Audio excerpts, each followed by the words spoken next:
Okay. ప్రభు నామమున మీ అందరికీ వందనాలు. మీకు మీ కుటుంబాలకు దేవుని దీవెనలు, ఆశీస్సులు.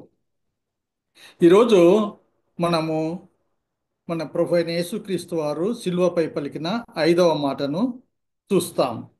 ఈ మాట ఏంటంటే, ఐ థర్స్ట్, నేను దప్పిగొనుచున్నాను. ఈ మాటను చూసే ముందు ఒక చిన్న ప్రార్థన. మహాప్రేమ కలిగిన మా తండ్రి, మరి ఒకసారి మీ సన్నిధానంలోకి వచ్చి ఈ బైబిల్ స్టడీ గ్రూప్లో మరి మీ యొక్క వాక్యమును ధ్యానించుటకు మీరు ఇచ్చిన ఈ అవకాశం బట్టి మీకు వందనములు, స్తుతులు, స్తోత్రములు తండ్రి. మీరు మాతో మాట్లాడండి.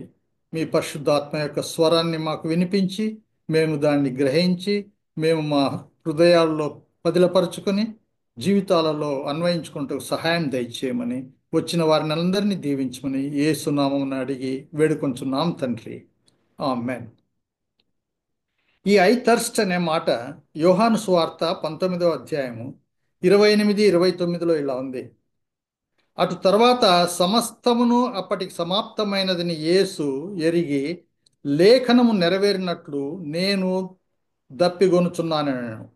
29వ వచనం, చిరకతో నిండి ఉన్న ఒక పాత్ర అక్కడ పెట్టి ఉండేను కనుక వాడు ఒక స్పంజి చిరకతో నింపి హిస్సోపు పుడకకు తగిలించి ఆయన నోటికి అందించిరి. ఇందులో ఈ యొక్క 5వ మాటలో మనం అనేక అంశాలను చూడొచ్చు. మొట్టమొదటిగా ఆయన ఎందుకంటే దప్పిగొంచున్నాడు అంటున్నాడు? ఆయన మానవ అవతారంలో ఉంటున్నాడు. మరి ఈయన మానవ అవతారంలో ఉన్నప్పటికీ ఈయన దేవుడు. ఆయనకు దైవత్వము, దైవ స్వరూపము, నిజమైన దేవుడైనటువంటి వాడు. మనము ఈ యొక్క నైసీన్ విశ్వాస సూత్రంలో ఏమని చదువుతాము, ఏమని ప్రతి ఆదివారం చెప్తాము? దేవుని అద్వితీయ కుమారుడును ఒక్కడే ప్రభు అయిన యేసుక్రీస్తును నమ్ముచున్నాను.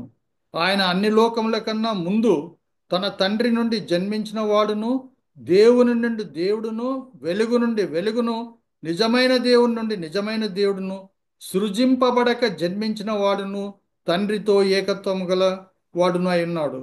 సమస్తము ఆయన మూలముగా కలిగను.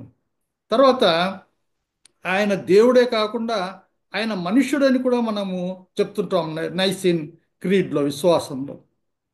ఆయన మనుషులమైన మన కొరకును మన రక్షణ కొరకును పరలోకం నుండి దిగివచ్చి పరిశుద్ధాత్మ వలన కన్యయగు మరియందు శరీరధారి అయి మనుష్యుడాయను.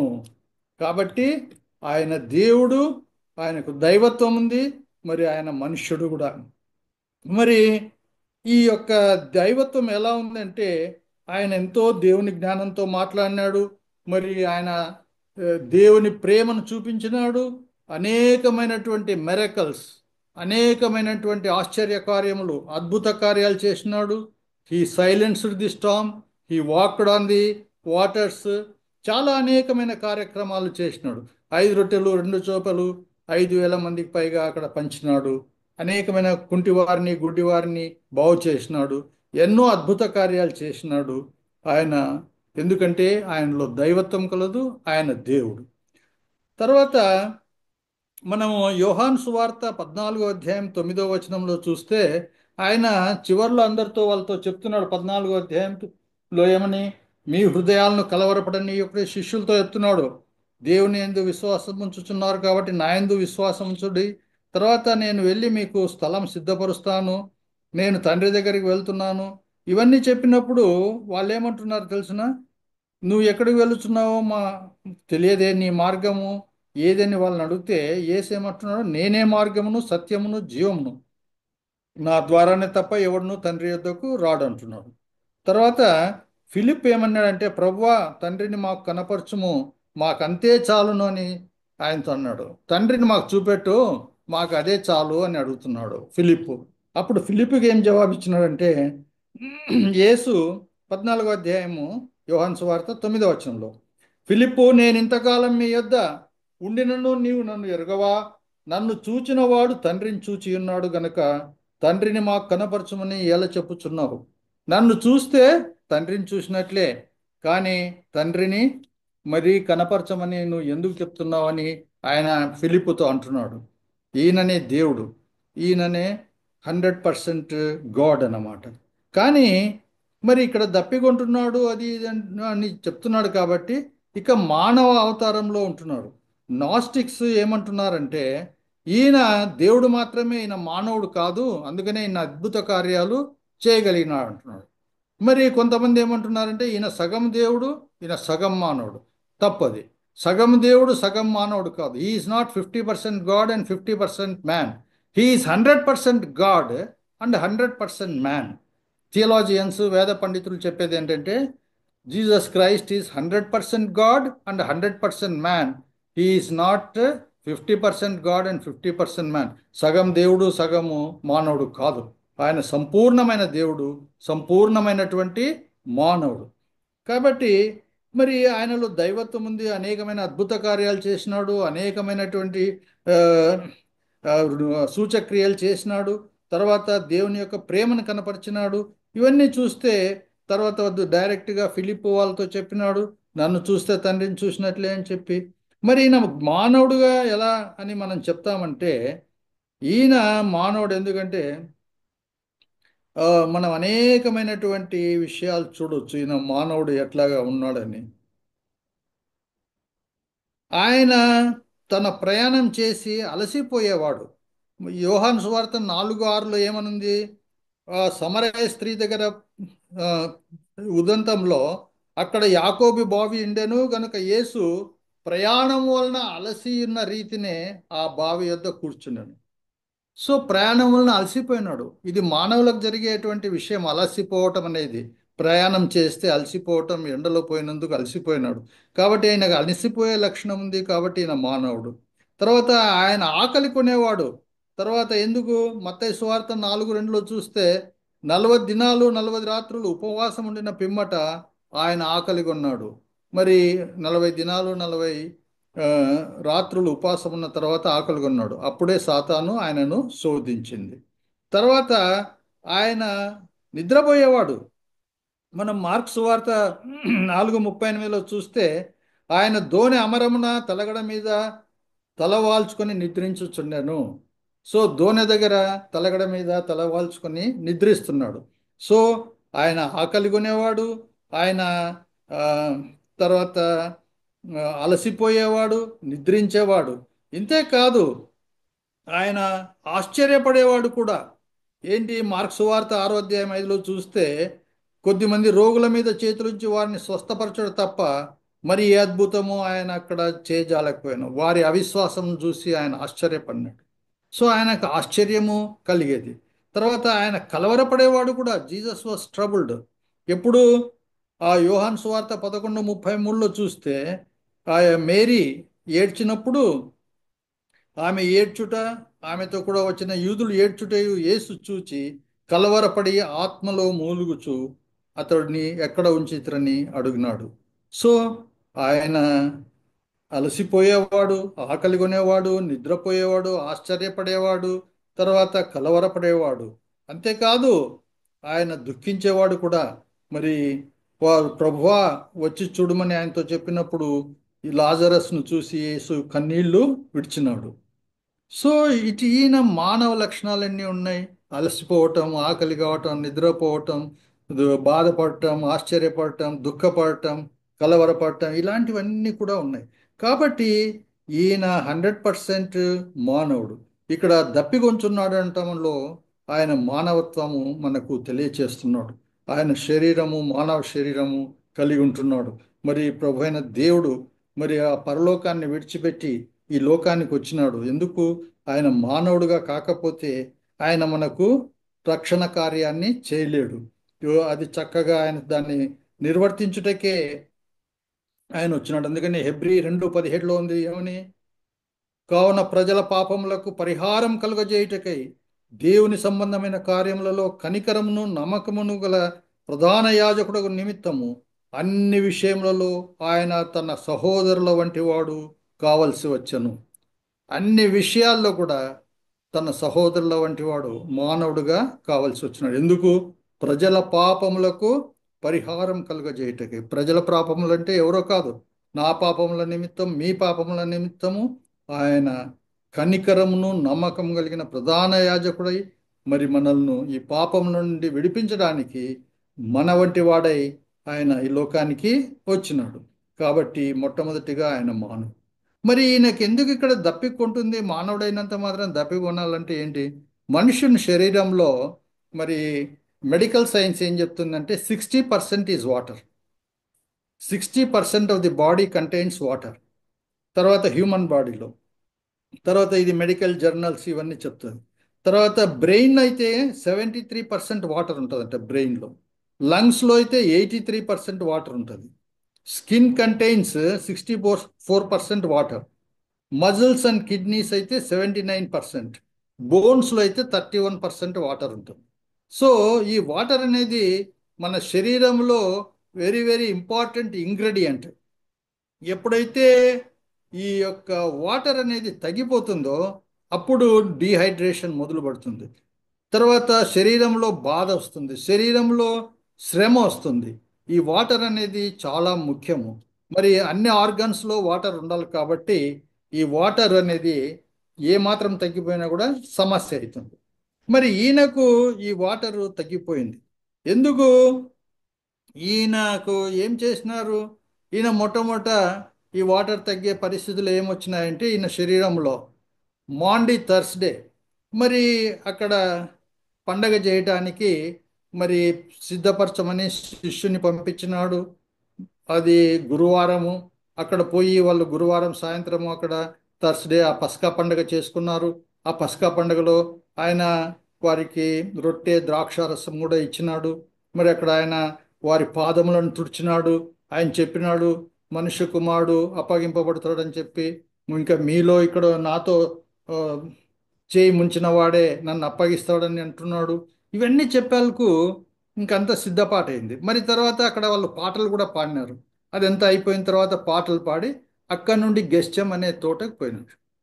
ఇది మాండీ థర్స్డే, గురువారం, శుభ శుక్రవారం ముందు రోజు ఇది జరిగింది. సో ఆ రాత్రి ఆ భోజనాలు చేసిన తర్వాత ప్రభురాత్రి భోజనం అంటారు దాన్ని, మాండీ థర్స్డే అంటారు. ఆ భోజనాలు చేసిన తర్వాత అక్కడి నుండి గెచ్చం అనే తోటకి వెళ్ళినాడు. అక్కడ ఆయన ప్రార్థన చేసుకోవటానికి అక్కడనే ఆయన అప్పగింపబడు. మరి శిష్యులకు చెప్తాడు, మరి మీరు ఇక్కడే ఉండి స్టే అండ్ ప్రే, మీరు శోధనలో పడకుండా మీరు ప్రార్థన చేయండి అని చెప్తాడు. మళ్ళీ ఆయన 3 సార్లు పోయి వచ్చినా కూడా వీళ్ళు నిద్రపోతుంటారు. కనీసం ఒక గంట అయినా మీరు నా కొరకు ఉండలేరా అంటారు. ఈ 3 సార్లు ఇట్లా జరుగుతుంది. తర్వాత వచ్చి రోమన్ సోల్జర్స్ ఆయనను పట్టుకుంటారు. పట్టుకొని యూదా వచ్చి మనకంతా తెలిసిన స్టోరీనే, కథ మాత్రమే. ఆయనను ముద్దు పెట్టి ఆయనను అప్పగించి ఈయననే యేసుక్రీస్తుని వాళ్ళకి అర్థమవుతుంది. ఆయనను తీసుకొని పోయి ఫస్ట్ అన్నా దగ్గరికి తీసుకుపోతారు. ఈ అన్నా అనే ఆయన ఎవరు? ఈ కయప. కయప అనేవాళ్ళు ప్రధాన యాజకుడు. ప్రధాన యాజకుడు ఆ సంవత్సరం అక్కడ డ్యూటీలు వేస్తారన్నమాట. ఈ జెరూసలేము మందిరంలో దేవాలయంలో ఆ, ఒక్కొక్కసారి ఒక్కొక్క గ్రూప్ వాళ్ళు అక్కడ అన్ని ఆరాధనలు చేయడానికి ప్రధాన యాజకుడిగా ఉండటానికి అలా ఉంటుంది. ఈ కయప వచ్చి ఆ, అప్పుడు ప్రధాన యాజకుడు ఆ సంవత్సరం. వాళ్ళ మామ వచ్చి అన్న అని ఉంటాడు. మొట్టమొదటి ఆయన పెద్ద ఆయన కదా అని చెప్పి ఆయన దగ్గర తీసుకుపోతాడు. ఆయన తీసుకుపోతే ఆయన మళ్ళీ అన్నా దగ్గరికి పంపిస్తాడు. ఆ అన్నా దగ్గర నుండి మళ్ళీ కయప దగ్గరికే పంపిస్తాడు. నా దగ్గరికి ఎందుకయ్యా, ఆయన ప్రధాన యాజకుడి దగ్గర తీసుకుపోమని. ఆయన ఏం చేస్తాడు? ఈయనను చంపేయాలి, ఈయనను he should be sent to gallows, ఆయనకు ఉరి తీయాల్సిందే, మరణశిక్ష విధించాల్సిందే. కానీ ఈ యొక్క యూదులకు కానీ ప్రధాన యాజకులకు కానీ ఈ టెంపుల్ అధికారులకు కానీ ఎవరికి కూడా మరణశిక్ష విధించే అధికారము రోమా ప్రభుత్వం వాళ్ళు ఇవ్వలేదు. రోమా ప్రభుత్వం వాళ్ళు పరిపాలించిన దేశాల్లో ఏ వ్యక్తిని కూడా మరణ శిక్ష విధించాలంటే వాళ్ళు మాత్రమే విధించాలి. తర్వాత రోమన్స్కు అసలు మరణశిక్ష అనేది ఉండదు. అదర్ దాన్ రోమన్స్కి అక్కడ మరణశిక్ష విధింపబడుతుంది. అది విధించడానికి కూడా వాళ్ళ పెద్దలు వాళ్ళు వీళ్ళు విధిస్తే అది కాదు, రోమన్సే అది విధించాలి, రోమా అధికారులు విధించాలి. కాబట్టి ఈ కయప మళ్ళీ పిలాతు దగ్గరికి ఆయనను పంపిస్తాడు. పిలాతు ఆయనను చూసి ఇదంతా ఆయనకు చాలా, యేసుక్రీస్తుకి ఇదంతా శ్రమ. ఆయనను తీసుకుపోవడం చేయడము, మళ్ళీ ఆటి పట్టుకోవడం వీటి పట్టుకపోవడము, పద అని ఇంకా మళ్ళీ యేసుక్రీస్తును ఆయన మెత్తబడుతున్నా కూడా పదా నడచాల్సిందే అని చెప్పి ఈ సైనికులు ఎట్లా అంటే అట్లా తీసుకుపోతుంటారు.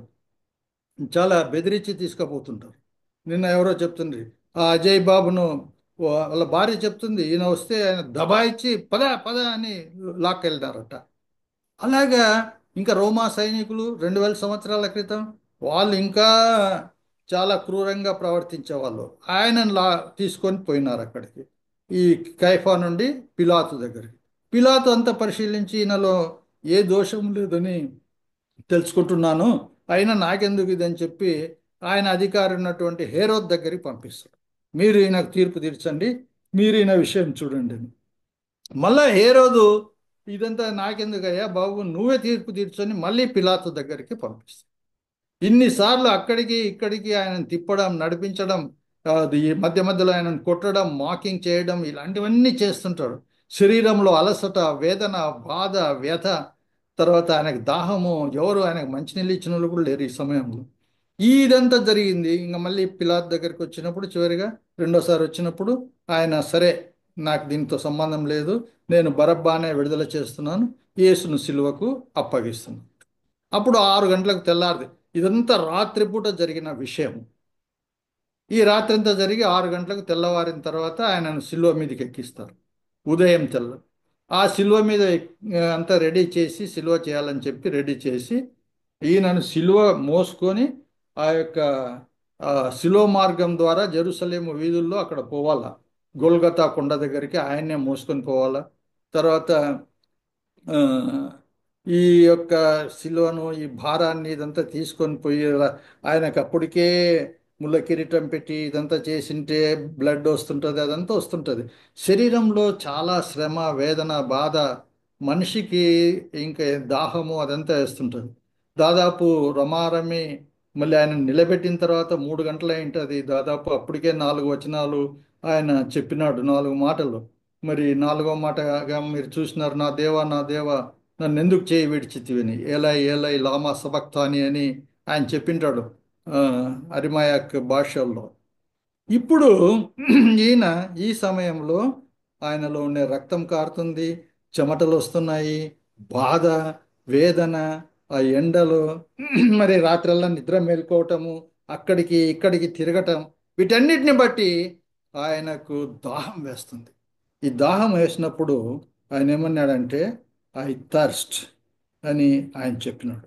ఐ థర్స్ట్ అన్నప్పటికీ ఆయన ఏమని ఉంది మనకు చూస్తే, సమస్తము అప్పటి సమాప్తమైనదని యేసు ఎరిగి లేఖనములు నెరవేరినట్లు నేను దప్పిగొనుచున్నాను. ఆడ చిరకతో నిండిన ఒక పాత్ర అక్కడ పెట్టినారు ఆ సిలువ వేసే దగ్గర. ఎందుకు ఏంది ఆ పాత్ర? ఒక కుండలో చిరక. చిరక అంటే సవర్ వైన్, ఓ, ఒక రకమైన చీప్ లిక్కర్ లాంటిది. ఆ వైన్ అనేది ఆడ పెట్టినారు. ఎందుకు పెట్టినారు? రెండు కారణాలు. ఒకటి, అక్కడ రోమన్ సోల్జర్స్ వాళ్ళు అప్పుడప్పుడు తాగొచ్చు. రెండవది, కొంత మెర్సీ కూడా చూపిస్తారు.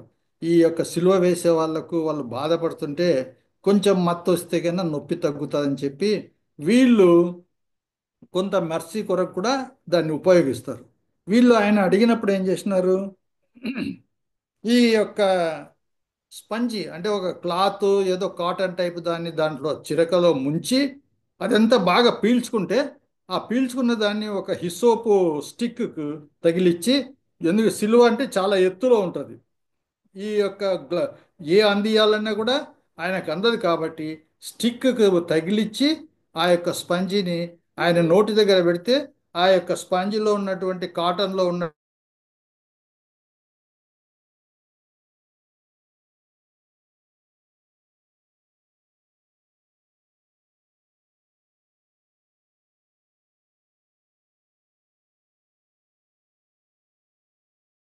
తగిలించి ఆయన నోటికి అందించిరి.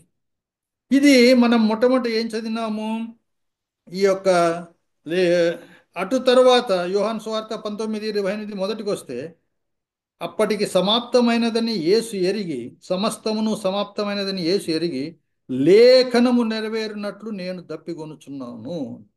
సో మొట్టమొదటిగా మనం చూసినాం, ఈయన మానవుడు, ఈయనలో ఉన్న డీహైడ్రేషన్ను, ఈయన 100% దేవుడు, 100% మానవుడు, సంపూర్ణమైన దేవుడు, సంపూర్ణమైన మానవుడు. మానవుడికున్న లక్షణాలన్నీ నాకు కలిగి ఉన్నాయి. ఏ డౌట్ వాళ్ళు హియర్సే మొట్టమొదట నాస్తిస్టులు ఏం చెప్పినారంటే ఈయన దేవుడే, ఈయన మనుషుడు కాదు అని కూడా చెప్పినారు.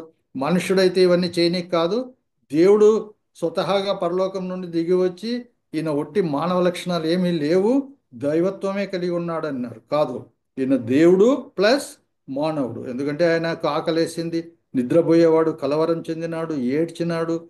ఆయనకు అనేకమైనటువంటి మానవ లక్షణాలే ఉన్నాయి. మరి ఈయన మానవుడుగా ఉన్నప్పుడు ఈయనకు దాహం కూడా వేసింది. ఇది కూడా మనకు మానవుడు అని చెప్పి రుజువు చేస్తుంది. తర్వాత ఈయన ఏమంటున్నాడంటే లేఖనములు నెరవేరునట్లు దప్పికొనెను. ఈయన యేసుక్రీస్తు ప్రభువారు లేఖనములు నెరవేర్చాలనేది ఆయన యొక్క అభిష్టం.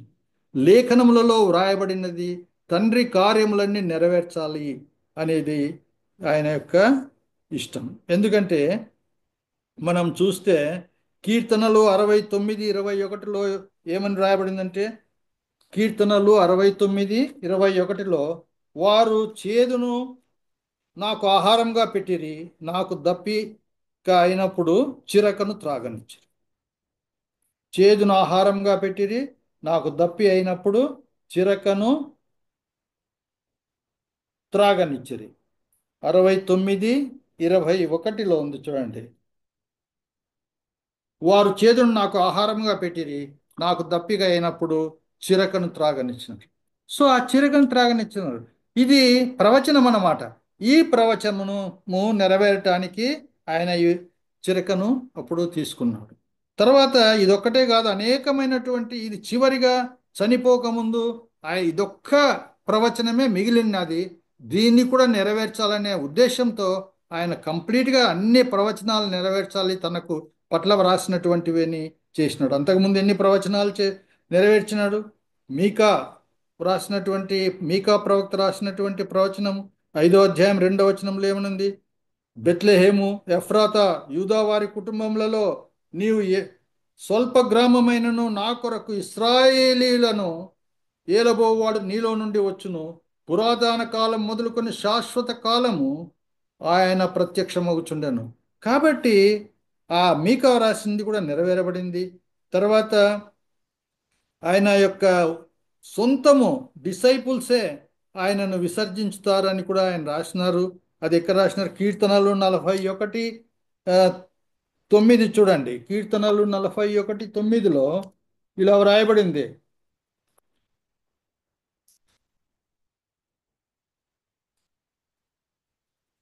కీర్తనలు 41:9 నేను నమ్ముకొనిన నా విహితుడు నా ఇంట భోజనం చేసిన వాడు నన్ను తన్నుటకై తన మెడిమనెత్తెను.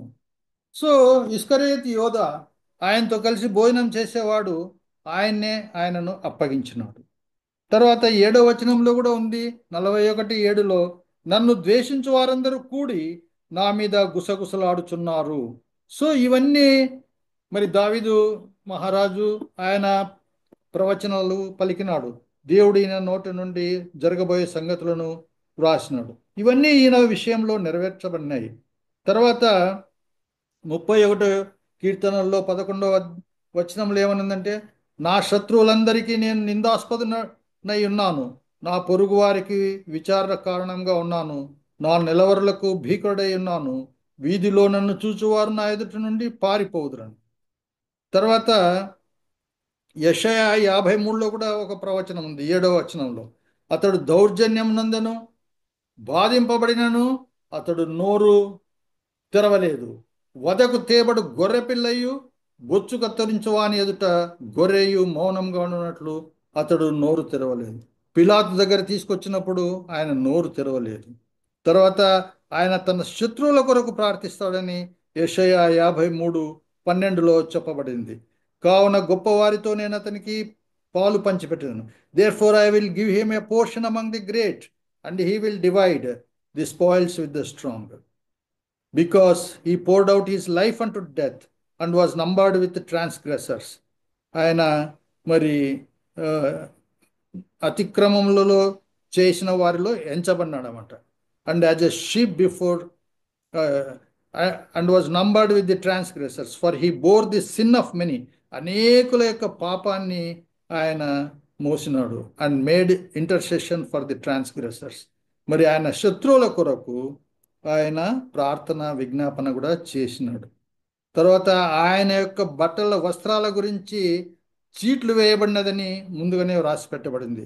అది కీర్తనలు 22:18లో, నా వస్త్రములు వారు పంచుకొనుచున్నారు, నా అంగీ కొరకు చీట్లు వేయుచున్నారు. తర్వాత ప్రభు అయిన యేసుక్రీస్తు వారు ఈ లవ్స్ ద లా, ఆయన 119 కీర్తనలు చూస్తే 113 115 వచనాలు, ద్విమనస్కులను నేను ద్వేషించుచున్నాను, నీ ధర్మశాస్త్రము నాకు ప్రీతికరము. ఈయనకు ధర్మశాస్త్రం అంటే చాలా ప్రేమ. నీ ధర్మశాస్త్రము నాకు ప్రీతికరము, నాకు మరుగుచోట నా కేడెము నీవే.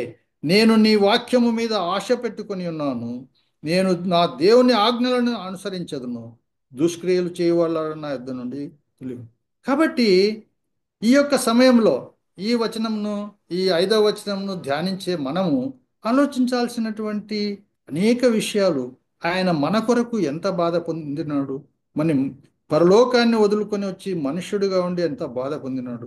తర్వాత ఈయనకు దేవుని యొక్క ప్రవచనాలు, దేవుని మాటలు, దేవుని కార్యాలు నెరవేర్చాలని, ప్రతిదీ నెరవేర్చాలని ఎంత ఆశ కలిగింది. మరి అంతేకాదు, ఆయన యొక్క ధర్మశాస్త్రము ఈయనకు ఎంత ప్రీతికరము. తర్వాత ఆయన వాక్యం మీద ఆశ పెట్టుకునే జీవిస్తున్నాడు, నా దేవుని ఆజ్ఞలను అనుసరించదు. మరి మన పరిస్థితి ఎలా ఉంది? మనము దేవుని మాటలను పూర్తి చేయాలి. దేవుడు మన పట్ల చెప్పిన మాటలు, కార్యాలు, మనకు దేవుడు బయలుపరిచిన వాటిని మనం చేస్తున్నామా లేదా? వాటిని విశ్వసిస్తున్నామా లేదా? వాటి యందు మన ఆశ పెట్టుకున్నామా లేదా? మరి ఆయన ఆజ్ఞలను అనుసరిస్తున్నామా లేదా? మరి కీర్తనలు 119 అధ్యాయం 113 114 15 వచనాలు చూస్తే యేసుక్రీస్తు ప్రభు వారు ఇవన్నీ ఉన్నాయి. మరి మన విషయం ఏంటి? కాబట్టి ఈ యొక్క లేఖనములు నెరవేరునట్లు, లేఖనాలను నెరవేర్చడానికి ఆయన చివరి వరకు, మరి ఇంకొక 2 నిమిషాల్లో చనిపోతానంత వరకు కూడా లేఖనాలు నెరవేర్చాలని ఒక ఆశ, ఒక పట్టుదల, ఒక కమిట్మెంట్ ఉంది. మనము ఎలా ఉన్నాము? తర్వాత ఆయన ఏమంటున్నాడు కీర్తనలు 119లో, సత్య మార్గమును నేను కోరుకొని ఉన్నాను, నీ న్యాయ విధులను నేను నా ఎదుట పెట్టుకొని ఉన్నాను, యెహోవా నేను నీ శాసనములను హత్తుకొని ఉన్నాను, నన్ను సిగ్గుపడనీయకు. మరి మన పరిస్థితి ఏంటి? ఆయన యొక్క న్యాయ విధులు, ఆయన యొక్క కట్టడలు, ఆయన యొక్క వాక్యాలు అవన్నీ మన ఎదుట పెట్టుకుని ఉన్నామా? లేకపోతే ఆయన శాసనాలను హత్తుకొని మనం జీవిస్తున్నామా? లేదా మన ఇష్టానుసారం, మన ఆలోచనలు, మన పద్ధతులు, మన ఎమోషన్స్ ప్రకారం మనం చేస్తున్నామా? మరి దేవుని యొక్క కట్టడలు, దేవుని యొక్క శాసనాలు, దేవుని అభిప్రాయాలు, దానిలను ఫాలో అవుతున్నామా అనేది పరీక్షించుకోవాల్సినటువంటి విషయం.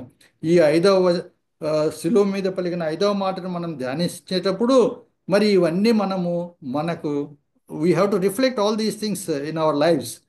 మనమే పరిశీలించుకోవాల్సిన అవసరం ఉంది. తర్వాత అంతేకాదు, దేవుని వాక్యాన్ని పట్ల ఈయనకి ఎంత శ్రద్ధ ఉందంటే, ఈయన చాలా వాటిని బైహార్ట్ చేసేవాడు. మొత్తం వచ్చు ఈయనకు. మరి మనం కూడా బైహార్ట్ చేయాలి చాలా వాక్యాలు. అవే మనకు శోధన సమయంలో, ఆపద సమయంలో, కష్టాలు, ఇబ్బందులు ఉన్నప్పుడు మనకు ఉపయోగపడతాయి. కాబట్టి ఈ దీన్ని బైహార్ట్ చేయాలి. ఇప్పుడు ఈ వయసులో మనం బైహార్ట్ చేయలేకపోయినా కనీసం మన గ్రాండ్ చిల్డ్రన్తోనన్నా చేయించాలి. వీలైనంత వరకు వారికి అనేకమైన వాక్యాలు బైహార్ట్ చేయటం నేర్పించాలి. ఇప్పుడు చూడండి, ఈయన యేసుక్రీస్తు కూడా మనుషుల్లాగానే అపవాది చేత శోధింపబడినాడు. 40 రాత్రులు 40 పగళ్ళు ఉపవాసం ఉన్న తర్వాత ఆకలి కొన్నప్పుడు ఈ యొక్క అపవాది మరి ఆయనను శోధించింది. ఆయన ఆత్మ వలన అరణ్యాన్ని కొనుపోబడినాడు. మత్తయి సువార్త 4వ అధ్యాయం చూస్తే 40 దినాలు 40 రాత్రులు ఉపవాసం ఉండిన పిమ్మట ఆ సాతాను వచ్చి శోధకుడు ఏమన్నాడు, నీవు దేవుని కుమారుడవైతే ఈ రాళ్ళు రొట్టెలగునట్లు ఆజ్ఞాపించమనను. అప్పుడు ఆయన అది చెప్పింది సాతాను, నువ్వు దేవుని కుమారుడు కదా, నువ్వు ఇంత ఆకల్లో ఉన్నావు, ఈ రాళ్ళు రొట్టెలు అయ్యేటట్లు దీన్ని ట్రాన్స్ఫార్మ్ చేసి వాటిని తినరాదా అన్నాడు. అప్పుడు ఆయన ఏమంటున్నాడు, మనుష్యుడు రొట్టె వలన మాత్రం కాదు కానీ దేవుని నోట నుండి వచ్చు ప్రతి మాట వలనను జీవించును. మనుష్యుడు రొట్టె వలన మాత్రం కాదు, దేవుని నుండి వచ్చే మాటల వలన జీవించును. నాకు ఇప్పుడు ఆహారం అవసరం లేదు, దేవుని మాట ఉంటే చాలు, నేను దాంతోనే నా ఆకలి తీర్చుకుంటా, నేను జీవిస్తా, నేను బ్రతుకుతా అనే విషయం చెప్తున్నాడు. ఇది ఎట్లా చెప్పగలిగినాడు? ఇది ద్వితీయోపదేశ కాండము 8వ అధ్యాయము 3వ వచనంలో చూడండి. అక్కడ రాయబడింది, ద్వితీయోపదేశ కాండం 8వ అధ్యాయం 3వ వచనంలో ఆయన అది కోట్ చేస్తున్నాడు. ఆహారం వలనే గాక యెహోవా సెలవిచ్చిన ప్రతి మాట వలన నరులు బ్రతుకులని నీకు తెలియజేయుటకు ఆయన నిన్ను అణచి నీకు ఆకలి కలుగజేసి. సో ఆహారం వలననే కాక యెహోవా సెలవిచ్చిన ప్రతి మాట వలన నరులు బ్రతుకుదురు అని ద్వితీయోపదేశ కాండము 8వ అధ్యాయం 3వ వచనంలో ఉంది. తర్వాత సైలెన్స్ అయింది. మళ్ళా కొద్దిసేపటికి అపవాది ఏమంటుంది? ఆయనను పరిశుద్ధ పట్టణమునకు, అంటే యెరూషలేం పట్టణానికి తీసుకుపోయి యెరూషలేం దేవాలయం శిఖరం మీద ఆయన నిలబెట్టి మళ్ళీ ఏమనింది? నీవు దేవుని కుమారుడవైతే కిందికి దుంకు అనింది. నీ దేవదూతలకు ఆజ్ఞాపిస్తాడు, నీ పాదములకు రాతి దెబ్బలు ఏది కాదు, వారు నిన్ను చేతులతో ఎత్తుకుంటారు దేవదూతలు. మరి అన్నప్పుడు ఆయన ఏమన్నాడు? నీవు నీ దేవుని నీవు శోధింపవలదని మరి ఒక చోట వ్రాయబడి ఉన్నదని వారితో చెప్పాను. అక్కడ ద్వితీయోపదేశ కాండం 6వ అధ్యాయము 16వ వచనంలో ఏమనుందంటే, మీరు మస్సాలో మీ దేవుడైన యెహోవాను శోధించినట్లు ఆయనను శోధింపకూడదు, దేవుడైన యెహోవాను శోధించకూడదు, దేవునికి టెస్టులు పెట్టకూడదు. నువ్వు ఇట్లా చేస్తేనే నువ్వు దేవుడు, లేకుంటే కాదు, నీకు వీలైతే ఇది చెయ్యి, ఇలాంటి కండిషన్స్ పెట్టకూడదని బైబిల్ ఇది వాక్యంలో ధర్మశాస్త్రంలో రాయబడింది. ఇది 6వ అధ్యాయం 16వ వచనంలో ఇట్లా ఉంది అని అపవాదికి చెప్తుంది.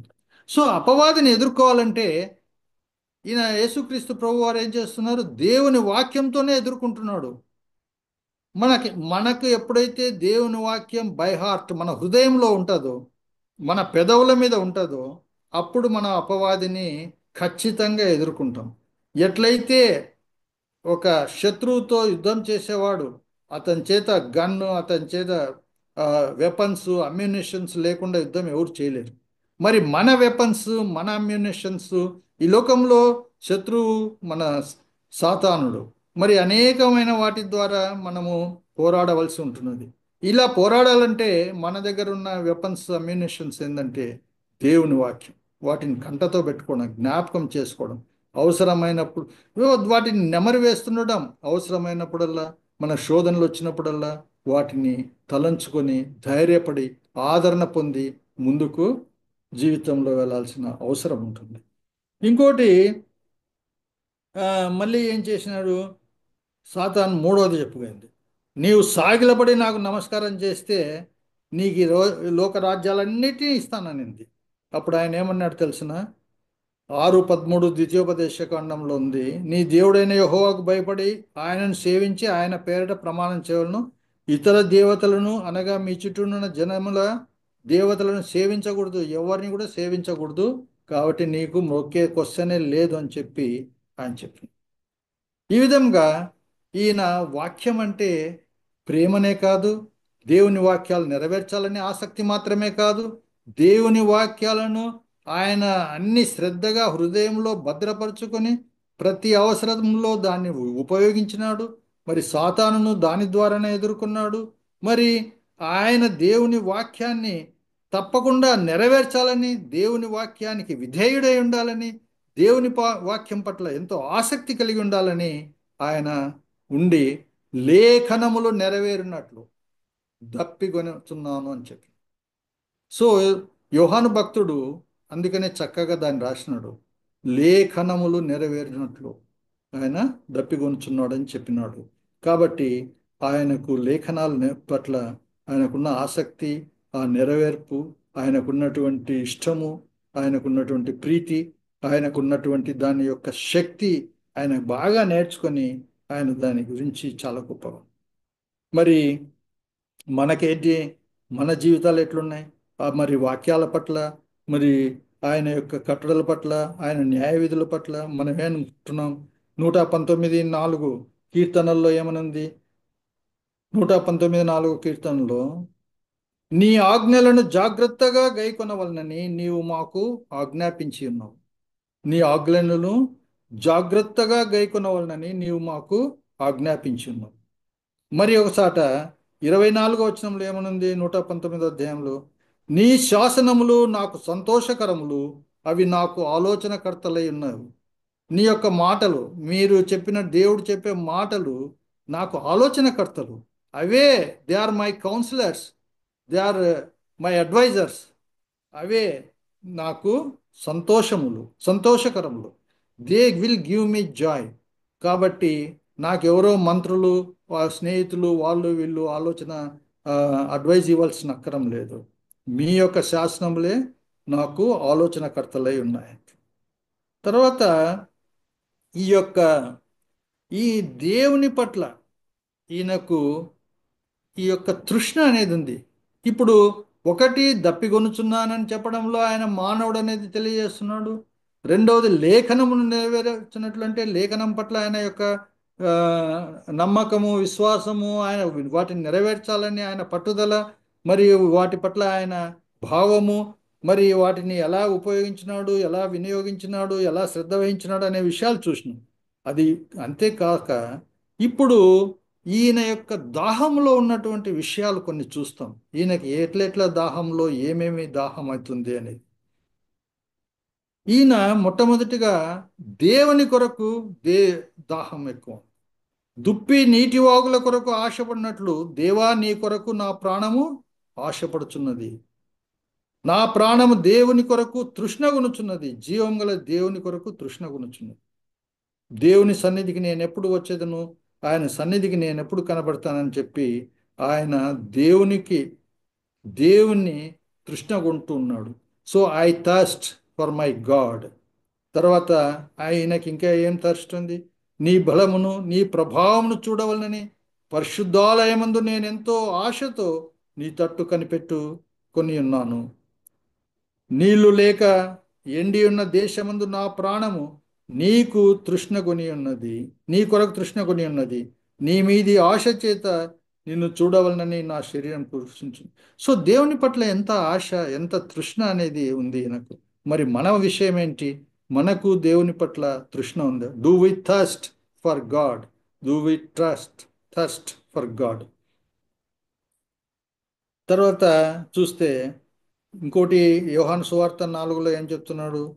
ఈ నీళ్లు తాగు ప్రతి వాడును మరలా దప్పికొనును. సమరయ స్త్రీతో ఆ బావి దగ్గర అంటున్నాడు, ఈ నీళ్లు తాగే ప్రతివాడు మరలా దప్పికొంటాడు. నేనిచ్చు నీళ్లు త్రాగు వాడెప్పుడు దప్పికొనడు. నేను వానికి ఇచ్చు నీళ్లు నిత్య జీవమునకై వానిలో ఊరడి నీటి బుగ్గగా ఉండునని ఆమెతో చెప్పాను. కాబట్టి మనకు ప్రభు అయిన యేసుక్రీస్తు వారే ఆ యొక్క ఆ, నిత్య జీవనకై ఆయన నీళ్లు ఇస్తాడు. ఆయన ఇచ్చే నీళ్లు త్రాగు ప్రతి వాడు మరి ఎన్నటికి దప్పికొనడు. ఆయన జీవజలాన్ని మనకు అందజేస్తాడు. కాబట్టి మనం కూడా ఆ యొక్క జీవజలముల కొరకు తృష్ణ కలిగి ఉండాలి. వాటి విషయమై దప్పికొనాలి. తర్వాత ఇంకొక విషయం చూస్తే, ఈయన మొట్టమొదటిగా దప్పికొంటున్నాడంటే ఏంటి? ఆయన యొక్క లేఖనాల గురించి దప్పికొంటున్నాడు. రెండవది, దేవుని గురించి దప్పికొంటున్నాడు. తర్వాత ఆయన దేవుని యొక్క మరి ఆ దేవుని యొక్క సన్నిధి కొరకు ఆయన దప్పికొంటున్నాడు. ఇంతే కాదు, మరి ఈయన సిలువ వేయబడినప్పుడు ఈయనకు ఉన్నటువంటి దప్పిక ఎటువంటిదంటే, మనము ఒక యేసుక్రీస్తు ప్రభుల వారు ఈ లూకాస్ వార్త లూకాస్ వార్త 16వ అధ్యాయంలో చూడండి.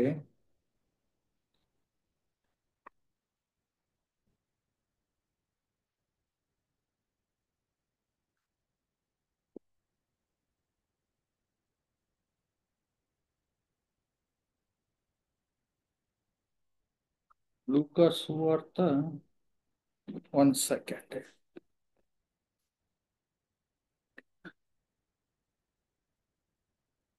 16వ అధ్యాయము 19 నుండి 25 వరకు. ఇక్కడ ఒక చిన్న కథ చెప్పినాడు. ఒక నిజమైన విషయం చెప్పినాడు ఆయన. ధనవంతుడు ఒకడు ఉండెను. అతడు ఊదారంగా బట్టలున్న బట్టలను సన్నపు నార వస్త్రములను ధరించుకొని ప్రతిదినము బహుగా సుఖపడుచుండేవాడు. లాజరు అని ఒక దరిద్రుడు ఉండెను. వాడు కురుపులతో నిండిన వాడై ధనవంతుని ఇంట వాకిట పడి ఉండి అతని బల్ల మీద పడే రొట్టె ముక్కలను ఏరుకుంటున్నాడు. తర్వాత దాని ద్వారానే ఆకలి తీర్చుకునేదానికి ఉన్నాడు. ఆ కుక్కలు వచ్చి ఆయన కురుపులను నాకుతున్నాయి. ఆ దరిద్రుడు చనిపోయిన తర్వాత ఆయన పోయి ఏ, అబ్రహాం రొమ్మును అనుకొని కూర్చున్నాడు. అప్పుడు ఈ ధనవంతుడేమో లాజరు పోయి అబ్రహాము యొక్క రొమ్మును ఆనుకొని ఉన్నాడు. ధనవంతుడేమో ఆయన పాతాళంలో బాధపడుచున్నాడు. ఇప్పుడు ఈ ధనవంతుడు కన్నులెత్తి చూస్తున్నాడు. అబ్రహామును అతని రొమ్మును ఆనుకున్న లాజరును చూసి ఏమంటున్నాడు? తండ్రివైన అబ్రహామా, ఈ నరకములో వేదన యాతన బాధ పొందుతున్నాడు ఈ ధనవంతుడు. చాలా బాధ. ఇంకా అది వరస్ట్ కండిషన్. అక్కడ అగ్ని ఆరదు, పురుగు చావదు. ఈ యొక్క ధనవంతుని పరిస్థితి ఏమైందంటే ఈయన కూడా దాహం కొంటున్నాడు. తండ్రివైన అబ్రహామా, నాయందు కనికరపడి తన వ్రేలి కొనను నీళ్లలో ముంచి నా నాలుకను చల్లార్చుటకు లాజరును పంపుమంటు. జస్ట్ ఆ లాజర్ను పంపు. నేను చాలా బాధపడుతున్నా, ఇక్కడ చాలా కష్టాల్లో ఉన్నా, మరి ఇక్కడ మండిపోతున్నా, నా నాలుక ఎండిపోతుంది, నాకు శ్రమ వేదన నేను తట్టుకోలేకుండా ఆ లాజర్ను జస్ట్ నీళ్ళల్లో ఆ వేలి కొన జస్ట్ ముంచి కనీసం వచ్చి నా నాలుక మీద ఒక చుక్క ఆయన తడిసిన వేలు కొద్దిగా నా గ్రేట్ రిలీఫ్ ఐ ఫీల్ అంటున్నాడు. అంటే ఆ నరకంలో ఎంత వేదన, ఎంత బాధ. ఇలాంటి స్థితి మన ప్రభువైన యేసుక్రీస్తు వారు శిలువ మీద పొందుచున్నాడు.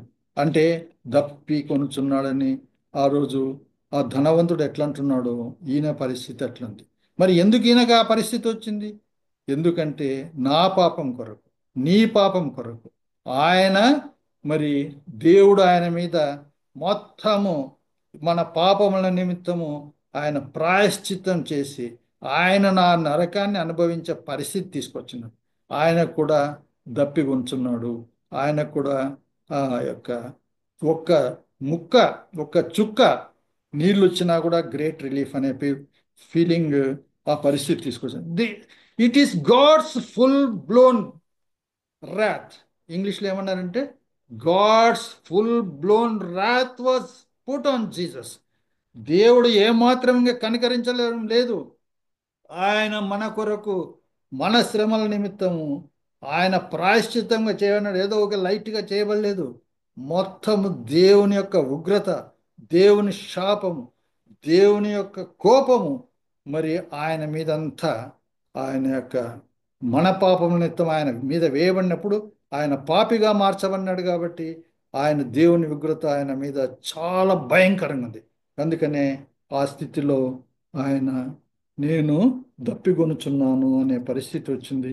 మనం జ్ఞాపకం చేసుకోవటానికి ఆ విషయాన్ని కూడా మనం చూస్తున్నాం. తర్వాత దేవుడు మనకు ఎన్నో కష్టాలు వస్తుంటాయి, మనకు ఎన్నో ఇబ్బందులు వస్తున్నాయి. దీనిలో మనం నేర్చుకోవాల్సింది ఏంటంటే అనేక ఇబ్బందులు, మరికి వ్యాధులు, బాధలు, ఆర్థిక కష్టాలు, ఇతరుల వలన బాధలు, బంధువుల వలన బాధలు, రిలేషన్షిప్స్లో ఇబ్బందులు, పిల్లలు, అనేకమైనటువంటి బాధలు వస్తాయి. కానీ మరి దేవునికి ఇవన్నీ తెలుసునా లేదా? మనం ఇంత బాధపడుతున్నాం, ఇంత కష్టపడుతున్నాం, ఇంత ఇది ఉన్నాయి అని అంటే యెషయా 53లో ఏమనుందంటే, దానికంటే ముందు హెబ్రీలు 4వ అధ్యాయం, హెబ్రీలకు రాసిన పత్రిక 4:15లో ఏముందంటే, మన ప్రధాన యాజకుడు మన బలహీనతల యందు మనతో సహానుభవం లేనివాడు కాడు గాని సమస్త విషయాలలో మన వలనే శోధింపబడినను ఆయన పాపం లేనివాడుగా ఉండెను. సో దేవుడు మనకంటే ఎక్కువగా శోధింపబడినాడు. అన్ని విషయాల్లో ఆయన కష్టపడినాడు, మనకు మాదిరిగా నిలిచినాడు. మనం ఆయనకేం అర్థం కాదు, మనం ఎంత శ్రమ పడుతున్నామని అనుకోవటానికి వీలే లేకుండా ఆయన ఎన్నో విషయాల్లో బాధపడినాడు. అందుకనే హెబ్రీ 4:15లో మన ప్రధాన యాజకుడు మన బలహీనతల యందు మనతో సహానుభవం లేనివాడు కాడు గాని సమస్త విషయాల్లో మన వలనే ఆయన శోధింపబడినాడు. ఆయన still he he did not sin, ఆయన పాపం లేనివాడుగా ఉండెను. తర్వాత ఏంటి? యెషయా 53లో నిశ్చయంగా అతడు మన రోగములను భరించెను, మన వ్యసనములను సహించెను, అయినను మెత్తబడిన వానిగాను, దేవుని వలన బాధింపబడిన వానిగాను, శ్రమనందిన వాడిగాను మనమతన్ని ఎంచితిమి. మన అతిక్రమములను బట్టి అతడు గాయపరచబడిన, మన దోషములను బట్టి నలగొట్టబడను, మన సమాధానార్థమైన శిక్ష అతని మీద పడను. మన యొక్క సమాధానార్థమైన శిక్ష, మన సమాధానం కొరకు, మన రిడెంప్షన్ కొరకు మనం పొందాల్సిన శిక్ష అంతా ఆయన మీద పడి, ఆయన పరిస్థితి నరక యాతనలో, లాజ ఇది ధనవంతుడు ఎలా దాహం కొన్నాడో అక్కడ లాజర్ను పంపించి వ్రేలును కొనను మాత్రమే, పూర్తి వేలును కూడా ముంచాల్సిన అవసరం లేదు, ఒక కొనను నీటిలో ముంచి ఆయన పంపించి నా నాలిక అది చల్లారేదానికి ఆయన ఇక్కడ రమ్మని చెప్పాను. ఎంత వేదన, ఎంత కష్టం ఆయన పొందినాడు మన కొరకు అనే విషయం కూడా చూడొచ్చు. తర్వాత చివరిగా ఈ యొక్క ఐ థర్స్ట్ అనే విషయము ఏంటంటే, మదర్ తెరీసా ఆమె మిషనరీస్ ఆఫ్ చారిటీస్ అని పెట్టింది, మీకు కలకత్తాలో ఉంటుంది. ఆమె పెట్టినటువంటి అన్ని చర్చెస్లో యేసుక్రీస్తు శిలువ మీద వేలాడుతున్నట్లుంటుంది. తర్వాత అక్కడ రాసి ఉంటుంది ఐ థర్స్ట్. ఆమెకు అన్నిటికంటే ఎక్కువగా బైబిల్లో ఆకర్షింపబడిన విషయం ఏంటంటే ఐ థర్స్ట్. ఏంటి ఐ థర్స్ట్? ఆమె ఆయనను చూసినప్పుడు ఒక సమయంలో యేసుక్రీస్తు చేతిలో నుండి రక్తం వస్తున్నట్లు ఆమెకు తెలిసింది. ఆ రక్తం వస్తుంది అని ప్రార్థన చేస్తే, ఎందుకు ప్రార్థన చేస్తుంది, ఎందుకు వస్తుంది ప్రభువా అంటే, ఐ థర్స్ట్, ఐ థర్స్ట్ అని ఆయన వినబడింది. What for is థర్స్టింగ్? I thirst for the souls of people, I thirst for the love of people, I thirst for relationship with people. It is not just I love, I desire intensely, I thirst. కాబట్టి believers అయిన మనము, ఆమె తీసుకున్నటువంటి నిర్ణయం ఏంటంటే, మనము ఆయన ఇతరులకు ప్రేమను చూపించాలని, ప్రేమను పంచాలని, ఇతరుల ప్రేమ ఆయనకు కావాలని, కాబట్టి మనము యేసుక్రీస్తును ప్రేమించాలి, ఇతరులకు కూడా ఈ ప్రేమ పంచిపెట్టాలి, ఇతరులను కూడా వారి యొక్క రక్షణార్థం మనం పనిచేయాలని ఆమె అర్థం చేసుకొని, ఎక్కడ చూసినా ఆమె మిషనరీస్ ఆఫ్ చారిటీస్ హోమ్స్ అన్నిట్లో కూడా ఆ యొక్క శిలువ మీద యేసుక్రీస్తు వేలాడుతున్నట్లున్న పటాన్ని పెట్టించి అక్కడ ఐ థర్స్ట్ అనేది రాసి ఉంటుంది. ఆ యొక్క ఐదవ మాట ఐ థర్స్ట్ చాలా valuable. I thirst because Jesus is in great thirst for love of people, for the souls of people, for redeeming the people, for having an intimate relationship with people. So he is calling you and me for the very intimate relationship, to redeem us, to be with us, and he is seeking our love, and we want to him to love, and he also wants our love for him. So మనం దేవుణ్ణి ప్రేమించాలి, దేవుని ప్రేమ కూడా మనకు కావాలి. ఇటువంటిది intense thirst ఈయన పొందినాడు. కాబట్టి ప్రియులారా, ఈ ఐ థర్స్ట్ అనే దాంట్లో అనేకమైనటువంటి విషయాలు మనం ధ్యానించడానికి దేవుడిచ్చిన కృపను బట్టి, మరి అవకాశాన్ని బట్టి దేవునికి వందనాలు చెల్లిస్తూ ఒక చిన్న ప్రార్థనతో ముగిస్తాం. మహాప్రేమ కలిగిన మా తండ్రి, ఇంతవరకు మీరు మాతో మాట్లాడిన దాన్ని బట్టి మీకు వందనములు, స్తుతులు, స్తోత్రములు తండ్రి. మీరు లేఖనములు నెరవేరినట్లు దప్పిగొంచున్నాను అని పలికినారు ప్రభు, ఐదవ మాటగా సిలువలో. అవును తండ్రి, మరి మీ యొక్క దాహము, మీ యొక్క మనుష్యత్వం ఈ లోకంలో మరి నరావతారుడిగా జన్మించిన దాన్ని రుజువు చేస్తుంది ప్రభు. మీరు సంపూర్ణమైనటువంటి దైవత్వం కలిగినప్పటికీ సంపూర్ణమైనటువంటి మానవత్వంతో ఇక్కడికి వచ్చినారు ప్రభు. అవును ప్రభు, మీరు కూడా మరి మానవులకు కలిగినటువంటి లక్షణాలన్నీ కలిగి ఉంటున్నారు. మీరు ఆకలిగా ఉన్నారు, నిద్రపోయినారు, మరి బాగా ఆశ్చర్యపడినారు, కలవరం చెందినారు, ఏడ్చినారు, దుఃఖించినారు, బాధపడ్డారు. అనేక మనుషులు సహోదరులమైన ఇతరుల వల్లనే ఉన్నారు ప్రభు. అవును ప్రభు, మీరు అన్ని విషయాల్లో మాతో సహానుభవం కలిగిన వారు కాబట్టి మీరు అనేక బాధలు పొందినారు ప్రభు. అంతేకాదు ప్రభు, మీరు మరి మా యొక్క ప్రతి ఒక్కరి కొరకు మీరు తృష్ణపడుతున్నారు, ప్రతి ఒక్కరి కొరకు మీరు దాహపడుతున్నారు. అందరినీ ప్రేమించాలని, అందరూ మీ చెంతకు రావాలని మీరు ఎంతో తృష్ణ కొంటున్నారు ప్రభు. తండ్రి, మరి మీరు మీ మా పాపముల నిమిత్తము మరి you have face the full blown wrath and anger of God the father. మరి మా కొరకు మీరు ప్రాయశ్చిత బలిగా మరి మేం పొందాల్సిన నరకానికి బదులుగా మీరు అనుభవించి, మేం పొందాల్సిన బాధకు బదులుగా మీరు ఆ, అనుభవించి you have taken the substitutionary position. అవును ప్రభు. మరి మీకు మేమేం చెల్లించగలం నాయన? మేము మా హృదయాలను, మా యొక్క జీవితాలను, మరి మీ యొక్క లేఖనాలను, మీ యొక్క వాటిని ప్రేమిస్తూ మేము ఎల్లవెల్లా మీ యొక్క మార్గాల్లో నడిచేదానికి మీరు మాకు సహాయం దయచేయండి ప్రభు. వచ్చిన ప్రతి బిడ్డను దీవించండి. ఈ యొక్క బైబిల్ స్టడీ ఆర్గనైజ్ చేస్తున్న జ్యోతి గారిని మరియు వారి కుటుంబాన్ని దీవించి ఆశీర్వదించండి. ఇక్కడ వచ్చిన ప్రతి బిడ్డను, ప్రియదర్శిని, కళను, మిగిలిన వారిని అందరినీ కూడా, విమలను, ఇంకా ఎవరెవరు చేరి ఉంటున్నారో వారిని అందరినీ కూడా, వారిని, వారి కుటుంబాలను, వారి సభ్యులను, వారికి చక్కని ఆరోగ్యం, చక్కని నెమ్మది, చక్కని మీ పట్ల ఎంతో శ్రద్ధ, ఆసక్తులను కలిగించి వారు ఎల్లప్పుడూ మీ అందే ఆనందించడానికి సహాయం దయచేయమని మరి ఒకసారి ఈ మా మనవులను అంగీకరించమని యేసు నామమున అడిగి వేడుకొంచున్నాం తండ్రి. ఆమేన్. ఆమేన్.